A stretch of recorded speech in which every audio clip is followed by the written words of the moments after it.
Hello friends, welcome to with Mahi Moupiyali. আজকে চলে এসেছি তোমাদের সঙ্গে আরো একটা বিশেষ বিষয় শেয়ার করে নেব বলে, বা বলা যেতে পারে তোমাদেরই প্রশ্নের উত্তর দেব বলে।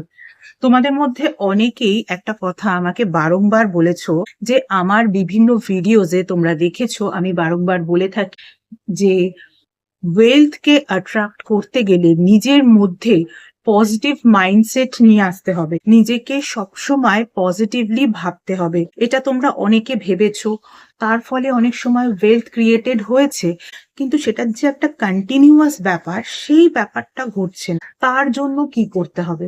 দেখো, এক্ষেত্রে আমি তোমাদেরকে একটা স্টোরি বলবো।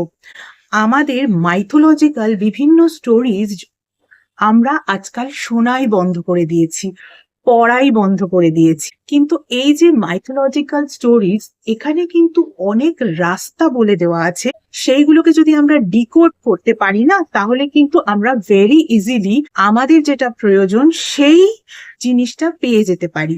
কিন্তু স্টোরিটা বলার আগে আরো একটা বিষয় আমি বলে রাখি। হতে পারে অনেকেই এই হিন্দুইজমের মাইথোলজিক্যাল স্টোরি জানো না, কারণ তারা হিন্দুইজমের নয়। আবার অনেকে হিন্দুইজমের হয়েও জানে না, ফলে না জানার বিষয়টা কিন্তু খুব একটা কিছু এমন কোনো ব্যাপার নয় যে কেন জানো না। কিভাবে জানবে? অবশ্যই পড়ে বা শুনে।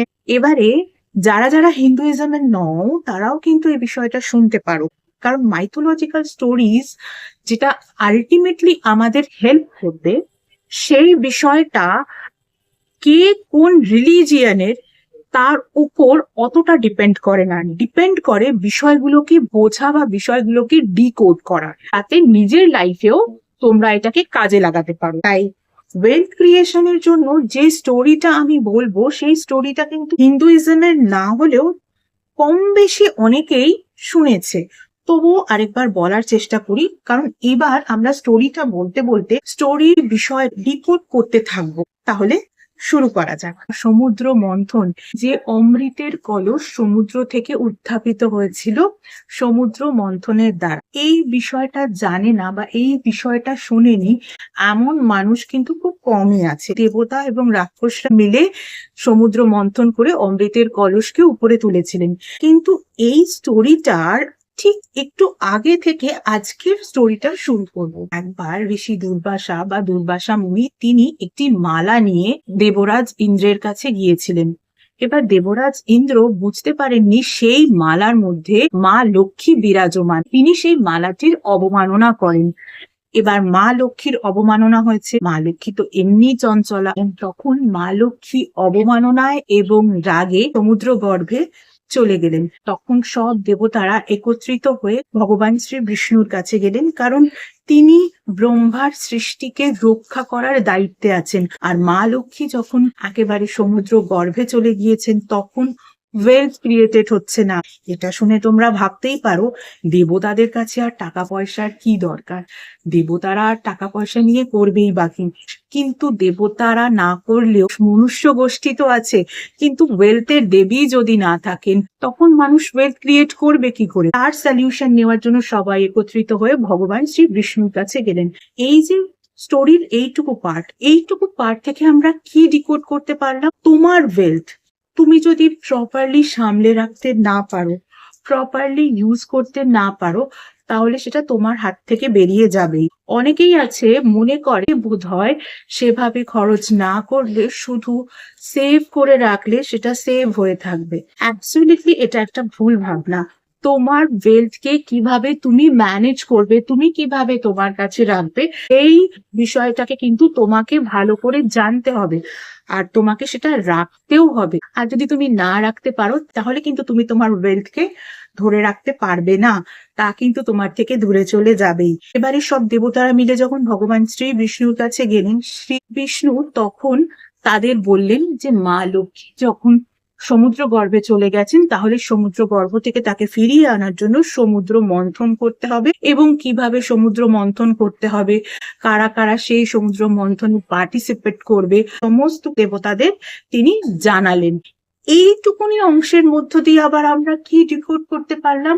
আমাদের গ্রোথ রিলেটেড কোনো কাজ করার আগে মেন্টাল ক্ল্যারিটি থাকতে হবে, অর্থাৎ কিভাবে কাজটা করবে সেই কাজের যে চক আউট করা প্ল্যান, সেই প্ল্যান থাকতে হবে এবং সেই প্ল্যানটা অবশ্যই প্রপার ওয়েতে করা প্ল্যান। মানে প্ল্যানটা তো অ্যাপ্লাই করবেই, কিন্তু প্ল্যানটা অ্যাপ্লাই করার মতো সময় ঠিক কোন কোন সময়গুলো, সেই ক্ল্যারিটিটাও থাকতে হবে, সেই ভিশনটাও কিন্তু আগে থেকে ক্লিয়ার করে রাখতে হবে। এইটুকু স্টোরির মধ্যে আমরা কিন্তু এই দুটো জিনিসকে পেয়ে গেলাম। এরপরে যখন সমুদ্র মন্থন শুরু হলো, তখন কি হলো? দেখা গেল সেটা অনেক বছর ধরে চললো, কারণ মা লক্ষ্মীকে তো ফিরিয়ে আনতেই হবে, যত সময়ই লাগুক না কেন তারা সেই সমুদ্র মন্থন করতে লাগলেন। এই যে এত বছর ধরে সমুদ্র মন্থন হওয়ার যে বিষয়টা, এই ঘটনা দিয়ে আবার আমরা এটা ডিকোড করতে পারি যে যখন তুমি ওয়েলথ ক্রিয়েট করতে চাও তখন তোমাকে পেশেন্স রাখতে হবে। একদিনেই তোমার কাছে সবকিছু এসে যাবে না, বা এক বছরেই তোমার কাছে সবকিছু এসে যাবে না, বা কখনো কখনো হতে পারে 2-3 বছরেও তোমার কাছে অনেক কিছু যে এসে যাবে তেমনটা কিন্তু নাও হতে পারে। তো you have to keep your patience. তোমাকে কিন্তু তোমার ধৈর্য ধরে রাখতে হবে যদি তুমি সেই রাস্তায় ওয়েলথ অ্যাট্রাক্ট করতে চাও, এবং তোমার প্ল্যান যদি একদম প্রপার থাকে, তোমার যদি মেন্টাল ক্ল্যারিটি থাকে, তাহলে কিন্তু তোমাকে পেশেন্স রাখতেই হচ্ছে। আর সমুদ্র মন্থন কারা করেছিলেন? দেবতারা আর দানবেরা। দেবতারা দানবদের পছন্দ করতেন না, দানবরা দেবতাদের পছন্দ করতেন না। এইটুকু বিষয়ের মধ্যে দিয়েও কিন্তু আরো একটা জিনিস ডিকোড করা যায়, যে কখনো কখনো আমাদের ওয়েলথ ক্রিয়েট করতে গেলে এমন কিছু মানুষের সঙ্গেও কাজ করতে হতে পারে যাদের অ্যাকচুয়ালি আমরা পছন্দ করি না, কিন্তু তাদের হেল্প ছাড়া আমরা হয়তো আমাদের সেই ওয়েলথ ক্রিয়েট করতে পারবো না। ফলত সেক্ষেত্রে কিন্তু তাদের সঙ্গেও মিলে মিশে একত্রিত হয়ে কাজ করতে হতে পারে। এবার বেশ কয়েক বছর সমুদ্র মন্থন চলার পর যখন মা লক্ষ্মী সমুদ্র গর্ভ থেকে উপরে উঠে এলেন, সমস্ত দেবতা দানব সবাই যারা এত কসরত করে এত কষ্ট করে তাকে উপরে তুলে আনলেন, সবাইকে ছেড়ে তিনি কিন্তু সবার প্রথমে ভগবান শ্রী বিষ্ণুর কাছে গেলেন। কেন গেলেন? এইটুকুর মধ্য দিয়ে আমরা কি ডিকোড করতে পারি? যদি তোমার মধ্যে মেন্টাল ক্ল্যারিটি থাকে, গুড প্ল্যানিং থাকে, আর তুমি যদি অন্যের জন্য কিছু করতে পারো, মানে যেরকম ভগবান শ্রী বিষ্ণু অপরের ভালোর জন্য মা লক্ষ্মীকে সমুদ্র গর্ভ থেকে তুলে আনার একটা প্ল্যান চক আউট করে দিয়েছিলেন, অর্থাৎ অন্যের জন্য যদি তুমি কিছু নিঃস্বার্থভাবে করতে পারো, এরকম যদি তোমার হৃদয় হয়, এবং শুধু সেটা হলেই হবে না, সেই প্ল্যানিংটাকে কাজেও লাগাতে হবে। যার জন্য তুমি প্ল্যান করছো সে যদি কোনো কাজ করলো না, তাহলে কিন্তু হবে না, তাকেও করতে হবে। আর তুমি যদি তাকে সেই ভিশনটাও দেখিয়ে দিতে পারো, যেই ভিশনে চললে সে অ্যাকচুয়ালি তার গ্রোথের দিকে এগিয়ে যাবে, সেই রাস্তাটা ধরে যদি সে এগিয়ে যায় বা এগিয়ে যাওয়ার স্টেপ নেয়, তাহলে কিন্তু সে সহজেই মা লক্ষ্মীকে অ্যাট্রাক্ট করতে পারবে। অ্যাকচুয়ালি মা লক্ষ্মীর এই সমুদ্র গর্ভে চলে যাওয়ার ঘটনাটা আমাদের কিন্তু জীবনে ওয়েলথ অ্যাট্রাক্ট করার বেশ কয়েকটা বিষয়কে শিখিয়ে যায়।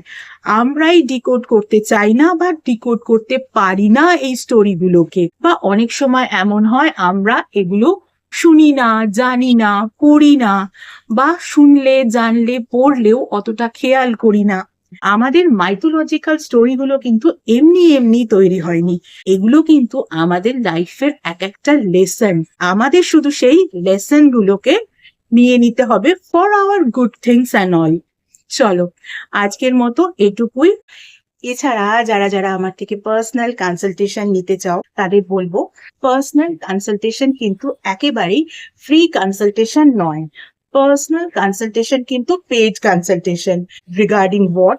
Regarding numerology, vastu, tarot reading, tarot healing, crystal healing, healing with Reiki, healing with meditation, healing with law of attraction, healing with symbolism, astrology, palmistry, সনাতন ধর্মীয় পদ্ধতিতে স্পেল কাস্টিং, সনাতন ধর্মীয় পদ্ধতিতে মোজো ব্যাগ, এবং এমন কিছু স্পেশাল রেমেডিস যেগুলো তোমাদের ওভারঅল ডিটেলস চেক করার পরেই দেওয়া যায়, এভাবে জেনারেলি দেওয়া যায় না। ইত্যাদি বিষয় আমার থেকে কনসালটেশন নিতে হলে কিন্তু স্ক্রিনে যে ইমেল আইডিটা দেখতে পাচ্ছ সেই ইমেল আইডিতে মেল করো তোমাদের অ্যাপয়েন্টমেন্ট বুক করার জন্য। তোমাদের অ্যাপয়েন্টমেন্ট একবার বুক করা হয়ে গেলে তখন কিন্তু তোমাদের টাইম স্লট প্রোভাইড করে দেওয়া হবে, কল নাম্বারও প্রোভাইড করে দেওয়া হবে।